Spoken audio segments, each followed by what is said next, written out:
Good morning. It is Wednesday, June 5th, 2024, back here for Daily Shakeup number 904, I think it is. Yeah, 904. How exciting. Moving on from 900 towards 1,000. I was having a conversation last night after a presentation, and it got me thinking. You know me at all, you know that things get me thinking, and now I'm going to share it with you.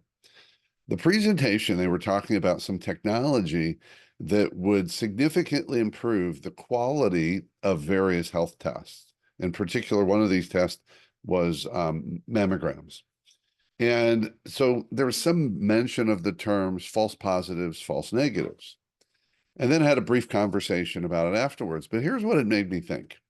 Which would you rather get if it comes to your health? Obviously, you want an accurate test result. We know that's number one, right? But if you had to choose between a false positive and a false negative, which would you pick? I think it's pretty clear I would pick the false positive because frankly, there certainly is an impact of, for example, beginning treatments that maybe I don't need, or maybe they're invasive. I get all that, but think about this: the opposite is a false negative that says I'm fine until I'm not fine, right?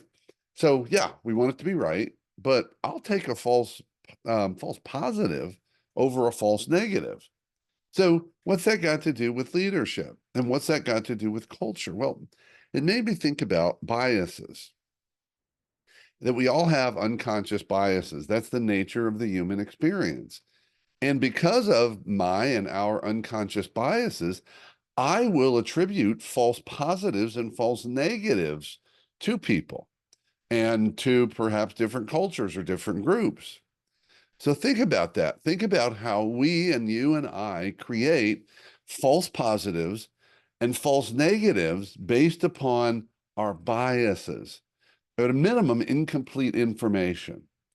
And it makes me wonder, is this something, just thinking about this, would that help us be more conscious, more aware of our biases, so we're less likely to impact our leadership in a negative way? So that's it. Borrowing from the concept of health and tests and false positives and negatives, and thinking about how does that relate to our unconscious biases?